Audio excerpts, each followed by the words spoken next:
chapter 19. Ang mga Israelites sa Mount Sinai. Noong unang araw ng ikatlong buwan, after umalis ng mga Israelites sa Egypt, nakarating sila sa desert ng Sinai. Naglakbay sila mula sa Rephidim, nakarating sa desert ng Sinai, at nagcamp sa paanan ng Mount Sinai. Tapos, umakyat si Moses sa bundok para makipag-usap sa Diyos. Mula sa bundok, tinawag ni Lord si Moses. Sabi niya, "Sabihin mo ito sa mga Israelites, sa mga angka ni Jacob. Nakita niyo kung ano ang ginawa ko sa mga Egyptians, at dinala ko kayo rito sa akin na parang eagle na daladala ang sisiw niya sa mga pakpak niya. Ngayon, kung makikinig kayong mabuti sa akin, at kung susundin niyo ang kasunduan ko sa inyo, magiging bayan ko kayong mas mahalaga pa kaysa sa ibang bayan. Sa akin ang buong mundo, pero gagawin ko kayong isang bayan ng mga priests at isang bansang banal na para sa akin lang." Ito ang sabihin mo sa mga Israelites. Kaya bumaba ng bundok si Moses, tinawag ang mga leaders ng Israel at sinabi sa kanila ang lahat ng mga utos ni Lord sa kanya. Sumagot silang lahat, "Gagawin namin ang lahat ng utos ni Lord." Kaya nireport ni Moses kay Lord ang sagot nila. Sinabi ni Lord kay Moses, "Pupuntahan kita habang nababalot ako ng makapal na ulap. Maririnig ng mga tao na kinakausap kita at lagi na silang magtitiwala sa iyo." Nung nireport ni Moses kay Lord ang sagot ng mga tao, sinabi ni Lord sa kanya, "Bumalik ka sa kanila at sabihin mo mula ngayon hanggang bukas, mag-ready sila para sa pagharap nila sa akin. Sabihin mo rin sa kanila na labahan nila ang mga damit nila. Dapat ready na sila sa ikatlong araw. Dahil sa araw na yon, bababa ako sa Mount Sinai at makikita ako ng lahat ng tao. Mag-set ka ng boundary sa paligid ng bundok. Di dapat lumagpas ang mga tao sa boundary na yon. Huwag din nilang itry na lapitan, hawakan o akyatin ang bundok dahil ang sino mang gagawa ng mga ito ay babatuhin o papanain hanggang sa mamatay.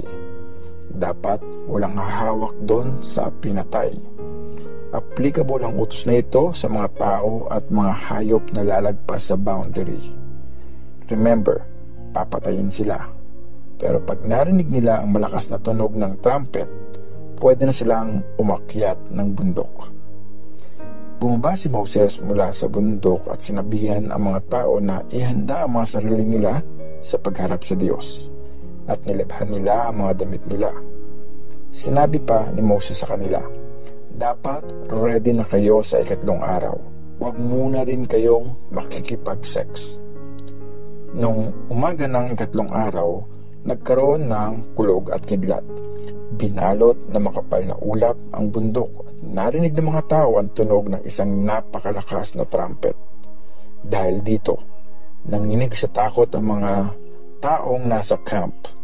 Pagkatapos, nilid ni Moses ang mga tao palabas ng camp para imit ang Diyos. Tumayo sila sa paanan ng bundok.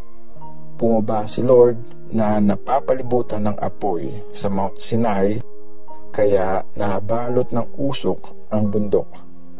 Lumabas ang usok pataas na parang galing sa pugon at nayanig ng sobrang lakas ang bundok. Palakas ng palakas ang tunog ng trumpet. Nagsalita si Moses at sumagot ang Diyos kasabay ng kulog. Bumaba si Lord sa tuktok ng Mount Sinai at pinaakyat niya doon si Moses. Umakyat nga si Moses at sinabi sa kanya ni Lord, "Bumaba ka at warningan mo ang mga tao na huwag lalampas sa boundary para makita ako. Maraming mamamatay sa kanila pag ginawa nila yon. Kailangang maglinis ng sarili, pati ang mga priest na lalapit sa akin, kundi paparusahan ko sila." Sinabi ni Moses kay Lord, "Hindi po makakaakyat ang mga tao dito sa Mount Sinai. Nag-warning ka sa amin na banal ang bundok na ito at huwag kaming lalagpas sa boundary." Sagot ni Lord, Bumaba ka at isama mo si Aaron pagbalik mo rito. Pero huwag mong kalimutang i-remind ang mga priest at mga tao na huwag tumawid sa boundary para pumunta rito sa akin. Kundi, paparusahan ko talaga sila. Bumaba nga si Moses at sinabi sa mga tao ang lahat ng ito. Exodus chapter 20. Ang Ten Commandments. Sinabi ng Diyos, "Ako si Lord, ang Diyos mo na nagpalaya sa iyo mula sa pagiging alipin sa Egypt. Huwag kang mag-worship ng ibang Diyos except sa akin. Huwag kang gagawa para sa sarili mo ng inukit na image na kamukha ng kahit anong nakikita sa langit, sa lupa o sa ilalim ng lupa. Huwag kang yuyuko o mag-worship sa kanila, dahil akong si Lord lang ang Diyos mo at di pwedeng may iba pang wino-worship. Paparusahan ko ang mga gumagawa ng masama, hindi lang ang mga magulang, kundi pati ang mga anak nila, mga apo at mga apo sa tuhod. Pero mamahalin ko ng buo ang mga libo-libong generations na nagmamahal at sumusunod sa mga commandments ko. Huwag mong gagamitin sa masama o sa walang kwentang bagay ang pangalan kong si Lord na Diyos mo, dahil ako mismo si Lord ang magpaparusa sa gagawa nito. Lagi mong tandaan ang araw ng Sabat at ilaan mo ito sa akin. Meron kang 6 na araw para gawin ang lahat ng trabaho mo, pero ang ika-7 araw ay araw ng Sabat na para sa akin lang, si Lord na Diyos mo. Sa araw na yon, huwag kang magtatrabaho, pati na ang mga anak mo, mga servants, mga hayop, o maging mga foreigner sa bayan mo. Dahil sa loob ng 6 na araw, ginawa ko ang langit, ang lupa, ang mga dagat, at ang lahat ng mga bagay na makikita sa mga lugar na yon. Pero nung ika-7 araw, nagpahinga ako. Kaya blinis ko ang araw na yon bilang araw ng Sabbath na dedicated sa akin. Ako si Lord, ang Diyos mo. Igalang mo ang tatay at nanay mo para ma-enjoy mo ang mahabang buhay sa lupang binibigay ko sa iyo. Ako si Lord, ang Diyos mo. Huwag kang papatay. Huwag kang makikipag-sex sa hindi mo asawa. Huwag kang magnanakaw. Huwag kang magsasabi ng hindi totoo laban sa kapwa mo. Huwag kang magnanasa na kunin ang bahay ng iba. Huwag mong iisipin kunin ang asawa niya, yung aliping lalaki o babae, yung baka, yung donkey, o kahit anong pagmamayari niya. Natakot ang mga Israelites sa Diyos. Nanginig sa takot ang mga Israelites at lumayo sila sa bundok nung marinig nila ang malakas na pagkulog at pagtunog ng trumpet. At nung makita nilang kumikidlat at umuusok ang bundok, sinabi ng mga tao kay Moses, "Ikaw mismo ang magsalita sa amin at makikinig kami, pero wag mong hayaang magsalita sa amin ng Diyos para hindi kami mamatay." Sumagot si Moses, "Huwag kayong matakot. Pumunta rito ang Diyos para lang itest kayo nang magkaroon kayo ng takot sa Kanya at nang di kayo magkasala." Pero nagstay pa rin sa malayo ang mga tao. Si Moses lang ang lumapit sa makapal na ulap kung saan naroon ang Diyos. Ang mga batas tungkol sa mga altar. Inutos ni Lord kay Moses na sabihin ito sa mga Israelites, "Nakita nyo na nakausap ko kayo mula sa langit. Huwag kayong gagawa ng mga Diyos-Diyosang yari sa gold o silver na i-worship nyo bukod pa sa akin. Gumawa kayo para sa akin ng altar na yari sa lupa. Doon nyo i-offer ang mga kinatay na baka, tupa, o kambing bilang handog na susunugin at ang mga peace offering. Sa anumang lugar na ituturo ko kung saan nyo ako i-worship, pupuntahan ko kayo doon at i-bless ko kayo. Kung gagawa kayo para sa akin ng altar na bato, huwag kayong gagamit ng mga tinapyas na bato, dahil pag ginamit nyo yun, di nyo na pwedeng gamitin ng altar para sa pag-worship sa akin. Huwag kayong gagawa ng mataas na altar na kailangang akyatin gamit ang hagdan, kundi masisilipan kayo. Exodus chapter 21. Mga batas tungkol sa mga aliping Hebrew. Sinabi ni Lord kay Moses, ito ang mga batas na ibibigay mo sa mga Israelites. Pag bumili ka ng aliping Hebrew na lalaki, dapat siyang mag-serve sa iyo ng 6 years. Sa umpisa ng 7 taon, palayain mo siya at wala siyang dapat bayaran sa iyo.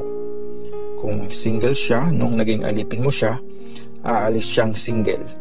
Ngunit kung may asawa na siya nung maging alipin mo siya, isasama niya ang asawa niya pag umalis siya.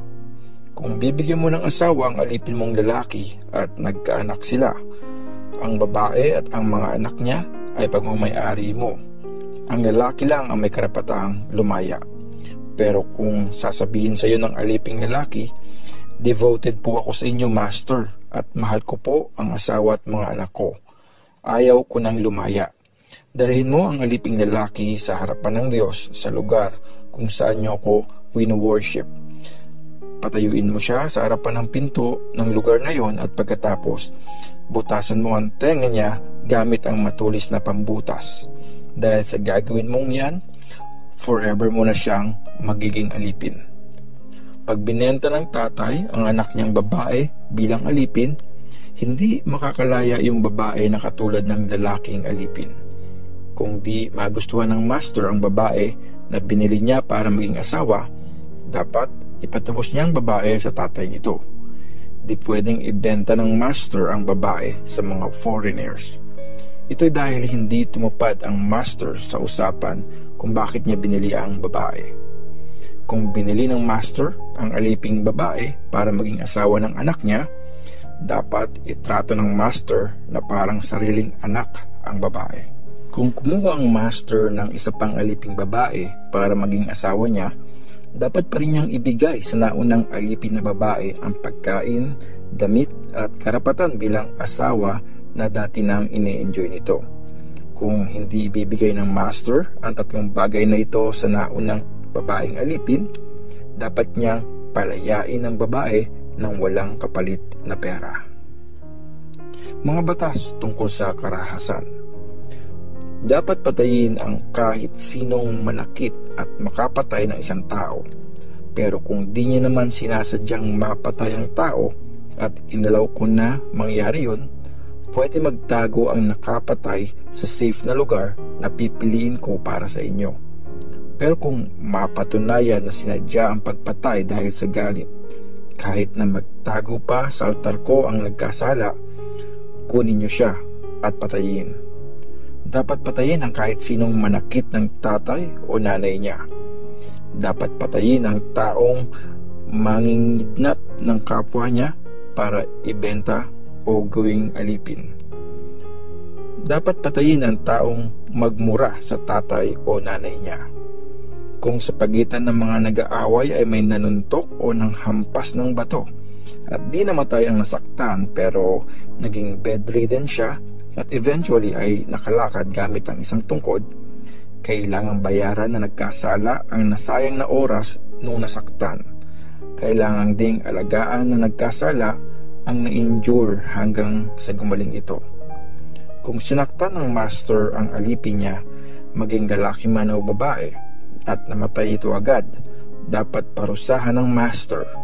Pero kung makasurvive pa ang alipin ng 1 o 2 araw, hindi na paparusahan ng master. Sapat ng parusa na nawalan siya ng alipin na magsaserve sa kanya. Kung may nag-aaway at nakasakit sila ng isang buntis at nakunan ito pero di na-injure, dapat ibigay ng may sala ang ididemand na bayad ng asawa ng babae na approve ng mga judges. Pero kung na-injure ang babae, buhay din ang parusa sa buhay. Mata sa mata, ngipin sa ngipin, kamay sa kamay, paa sa paa, sunog sa sunog, sugat sa sugat, galos sa galos. Pag sinaktan ng master ang mata ng aliping lalaki o babae at nabulag ito, dapat palayain ang alipin bilang bayad sa mata nito. Kung mabungi ang alipin dahil sinuntok ng master, dapat ding palayain ang alipin bilang bayad sa ngipin nito. Ang responsibility ng mga may-ari ng mga hayop. Pag nanuwag ang baka at nakapatay ng tao, dapat batuhin ang baka hanggang mamatay, pero di pwedeng kainin ang karne nito. Hindi rin paparusahan ang may-ari ng baka. Pero kung dati nang nanuwag ang baka at pinabayaan pa rin ito ng may-ari, kahit tinawag na ang kanyang pansin, tapos nakapatay ulit ito ng tao, dapat batuhin ang baka hanggang mamatay. Dapat ding patayin ang may-ari.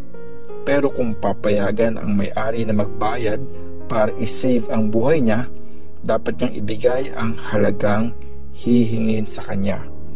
Applicable din ang utos na ito kahit na batang lalaki o babae ang mapatay ng baka. Kung ang baka ay makapatay ng alipin, dapat magbayad ang may-ari ng baka ng 30 pieces ng silver sa master ng alipin at babatuhin ang baka hanggang mamatay. Pag may nagtanggal ng cover ng balon o di kaya may naghukay ng balon pero di niya ito tinakpan, tapos may nahulog na baka o donkey doon, dapat bayaran ng may-ari ng balon ang may-ari ng namatay na hayop at mapupunta ang patay na hayop sa may-ari ng balon. Pag sinaktan at napatay ng baka ang isa pang baka, ibebenta ng dalawang may-ari ang buhay na baka at paghahatian nila ang pera pati na ang karne ng namatay na hayop. Pero kung dati nang nanuwag ang baka at pinabayaan lang ito ng may-ari, magbibigay siya ng buhay na baka kapalit nung napatay at sa kanya na ang patay na baka.